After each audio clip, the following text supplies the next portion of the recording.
Hello and welcome to Young Turks, the show that profiles young Indian achievers every week and takes you through their journey to success. I'm Shireen Bhan and joining me on the show is Menika Doshi. Hi Menika.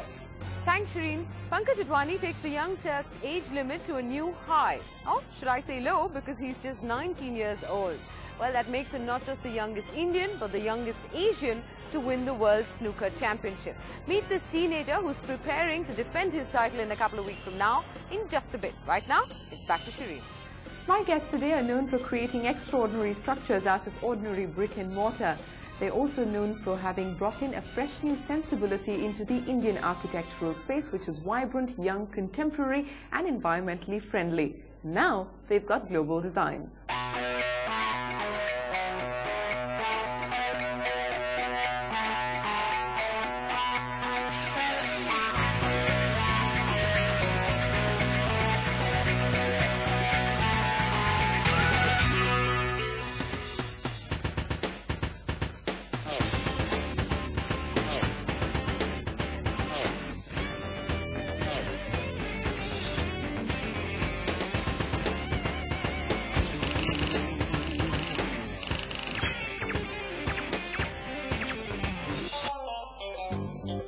This creative, somewhat eclectic but hugely ambitious duo met by chance at the School of Planning and Architecture.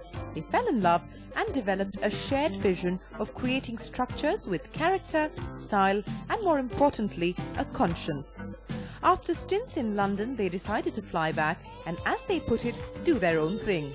That's how Morphogenesis was created in 1996. After a small but solid start, this design studio added 2 more partners, 40 designers and projects worth 1,200 crores. Transforming the Indian architectural landscape, that's the Morphogenesis mantra. Well, Morphogenesis came about from some of our earlier research work into looking at nature and how nature develops forms and systems and organizations. And from there, we sort of adapted Morphogenesis into our practice to try and bring about the same value sets that we found in nature as a designer that we wanted to bring to the built environment. Well, you were both studying together at the School of Planning and Architecture, so did the personal relationship happen before the business relationship? How did it work? I think we were friends, and we were a group of friends, and architecture involves a lot of collective work.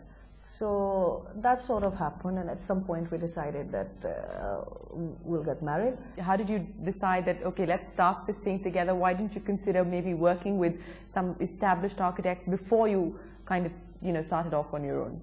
We did consider whether we'd go out and work for other people, get experience first, and then open practice. But I think we were just so eager at the point. We were buzzing with ideas. And somehow the time seemed right. Setting a different set of standards, learning something which is done in a manner that we don't want to do it, and then calling that experience, and then restarting in another way which we want to do it. It was just too complicated. So we just thought, let's just go for it. Hard work, learn it, get our resources from world over. We've been lucky in that sense that work sort of brought in more work, which I think is the best way to do it.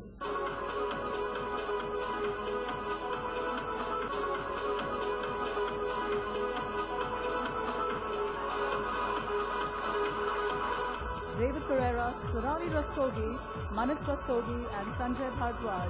I think that says it all. Congratulations to the winners. The team at Morphogenesis are big on innovation, and in recognition of that, they bagged the Jindal Steel Innovation Award in early November this year.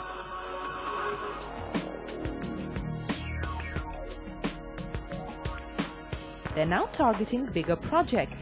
Perhaps the most ambitious is a self-contained township spread over 419 acres in Siliguri in West Bengal. Also on the horizon, a 12-screen multiplex for PVR in Bangalore and the 60-story World Trade Center in the middle of the sea in Mumbai. The next big leap for Morphogenesis is going to come when AV and Active Vision, we actually do go out and build across the world. which we will, and we are quite sure that we will. Have you started anything on that front? Yes, we're doing a corporate office in London right now, and we're competing next month probably. It's not come through as yet, so I can't name what the competition is. Okay. But we are competing against the world giants of architects. Now, how hard has it been for you as a woman to actually make a breakthrough within this industry? Because there is a pretty strong glass ceiling, isn't there? It's too hard to fight the label of women don't know technology, women don't know structures, women don't know HVAC, public health. So that's also a preconceived notion. But are you seeing that changing now? I think it also has to do with a little bit how long you've been around. Yes, the beginning was really, really hard, sometimes really depressing, especially as after you've done the whole job and they want to introduce you to somebody, they say, here's our interior designer. And I say, hello, you know, who did the rest of the building? Experimenting with new raw materials, styles and concepts is what drives these young architects. Their biggest challenge, changing perceptions and mindsets, which is sometimes rigid, very often unreasonable, and almost always out of tune with what would work in India. We're talking about changing processes and things like that. Now, you've been in business for almost a decade. What's the kind of changes you've seen? Are you now able to convince your clients that, you know, you can explore your own creativity, you can experiment with new ideas, you can experiment with new materials, as opposed to maybe when you started off? Are you finding that process easier? Now, every time you try and tackle something new or something large, it's exactly like we were 10 years back trying to do a first small interior, for, you know, and therefore we are sort of, as we are grappling with the new typologies as much as our client is, right? So it's a collaborative effort more than it is them listening to us, which works quite well. But as far as other projects go, like, I mean, if we were to do a corporate office today, or we were to do a multiplex, or more typologies that we've done and which are more medium scale in size, we do find that it's a lot easier to convince a client, because we have, we're no more saying trust us, it will happen. We're saying, you know, people have trusted us and it has happened, and we are as good as our you know, theoretical work as is our practical work. But what's the sort of most unreasonable demand that you've ever come across from a client? or many, I'm sure. There's a long list. I think one of the demands that we find very unreasonable now in the current scenario is when a client says, I want a foreign label as well. You know, it's like it is with branded clothing. Yeah. You know, however good the Indian designer is, at the end of the day, if you can slap a foreign label onto it, Morphogenesis International, is it? You know, that's not for some, that's not still, they say, okay, we want something else plus morphogenesis. So then you go to that something else, why are you coming? No, but we know you can deliver. So why do you want that? So we changed the vision of our company last year, and we said that what we will do as a practice, and whatever it takes, is we're going to try and seed a completely new world order with Indian design at the forefront. But apart from the Indian philosophy that you've just talked about, how does the Indian connection actually show up in terms of your design? We feel today that an Indian is more of a global citizen than, say, an American or any of the Western countries, because they haven't had to look outside of themselves. Whereas traditionally, if you look at our Indian heritage, we have been, in a way, a country about architecture. You look at Taj Mahal, you look at Red Fort, you look at Fatehpur Sikri, you look Old Jaisalmer. I mean, all the things that the world comes to India for. All, I mean, 90% of the world that comes to India to see this, other than the one that's coming to, you know, do some BP or sourcing, is all coming for this. But to represent the olden times and say, okay, now I'm going to recreate that part of magic for you, is not living in the right times. It's not representative of the Indian today. That was representative of the Indian then, and today we need to create what is representative of a global Indian now. Well, that was Manat and Sonali Rastogi creating architectural magic. On that note, we'll take a break on Young Turks, but when we return, Menika will be back with another young achiever, so stay right there.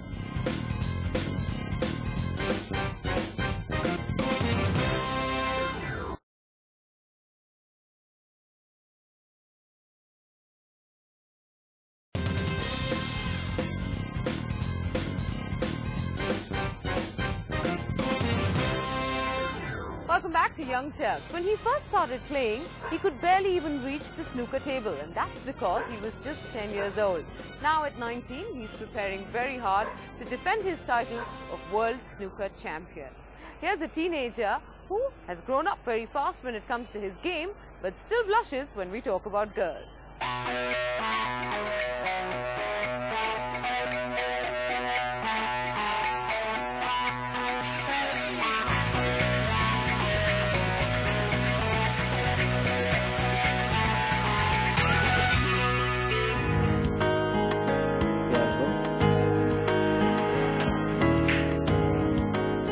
After hour, for almost 8 grueling hours every day, Pankaj Advani trains to defend his World Snooker Champion title.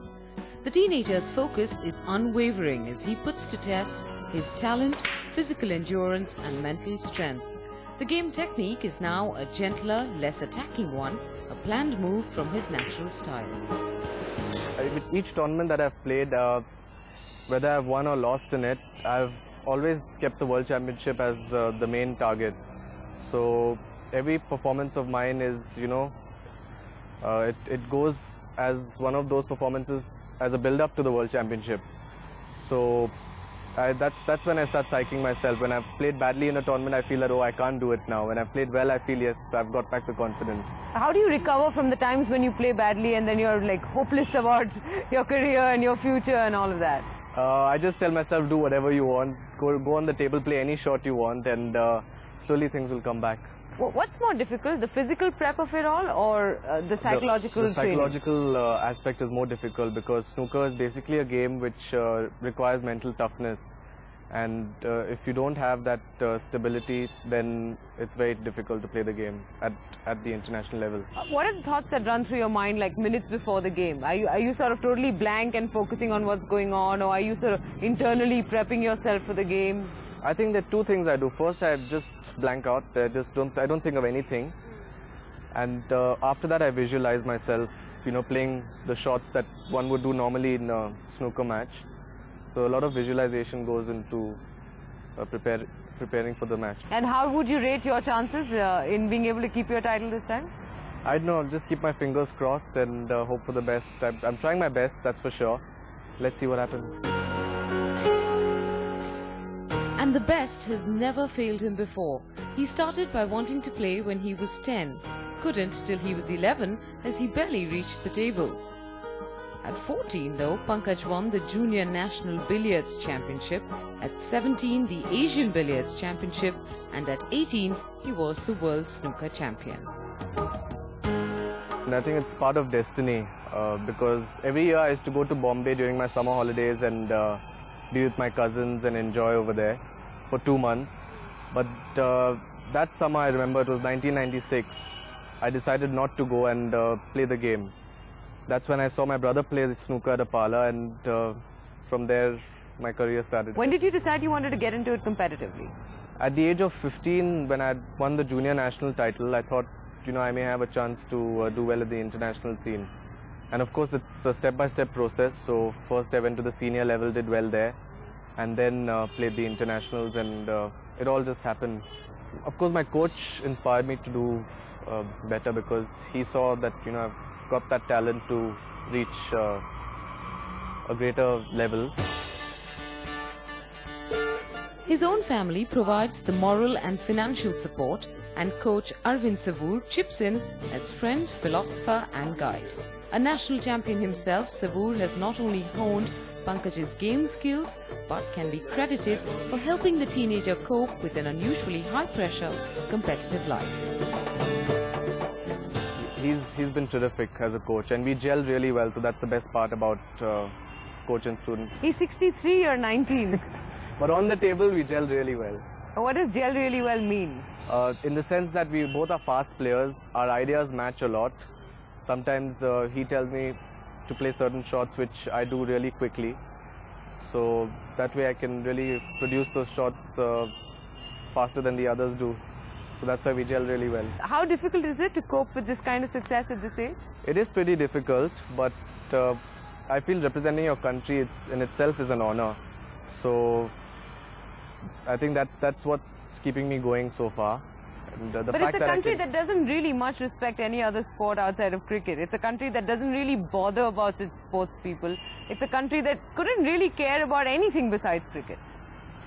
Well, every country's got its own favorite sport which they like. So I really can't change the tastes and preferences of the people. But I believe the state has promised you, ever since you became the international champion, the state promised you some sort of financial support, not all of which has come through as yet. Yeah, not all of which has come through, but the government of India is really doing its job well, I must say, because we have the new sports minister, Mr. Sunil Dutt, who's really doing a lot for sports. As in they've responded to your need for financial help? They have responded, and in fact there's a special scholarship scheme whereby all youngsters in various disciplines can go abroad and train and get the best conditions to practice in. Free time is precious for this teenager who aces college despite low attendance and considers the loss of a social life as no big deal. You've got to make a lot of sacrifices for the thing you love the most, and I love the game the most. It's it's an obsession. I got hooked onto it at the age of 11, and then I've never looked back ever since. So I love the game. I love playing the game, even if it's not competitive snooker. Just practice for about 6-7 hours a day, and obviously, if I'm playing the game so much, then I've got to cut down on the other things like social life. Find it difficult to sort of find a similar wavelength with friends now, because you've been around the world so much, you play at a very different, very competitive level. You're possibly a lot more mature than most boys your age at 19. Is it tough to sort of keep up with friends or find common interests with them? Yeah, it is tough because I've got a lot of exposure at this age, which fortunately. But when I come back to my friends, then I would like to also experience that angle of life. What is that angle of life? As in that angle, to be with your friends, to talk about things normally teenagers do, and which is what? Clothes, girls, movies, rock. Clothes, girls, movies, fashion, everything. So, which one of those four actually holds your interest the most? I think clothes, because I've got to get a new wardrobe. And now you're sounding like a 19-year-old. Thank God. Thank God. What else? What about girls? What about films? What about music?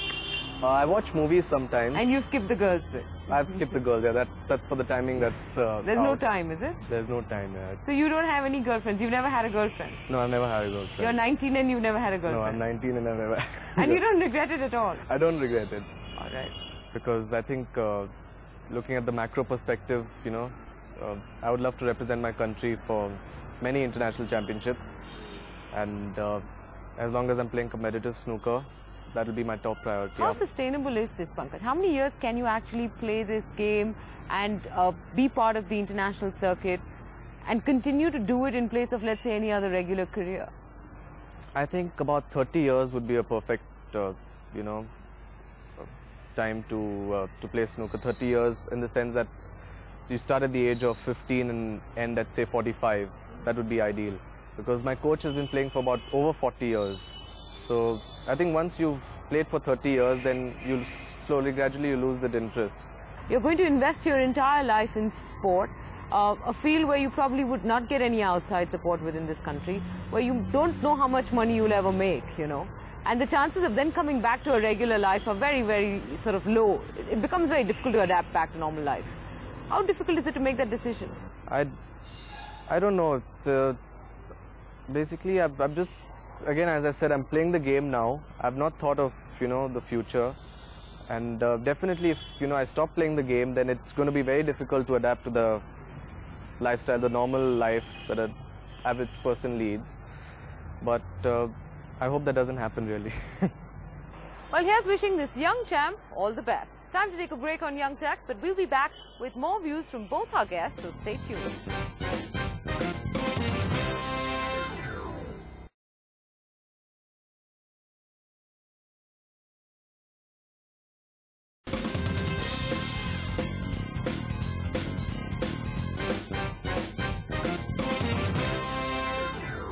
Welcome back. It's buzzer time on Young Turks. It's time to see what makes our young achievers tick and what doesn't.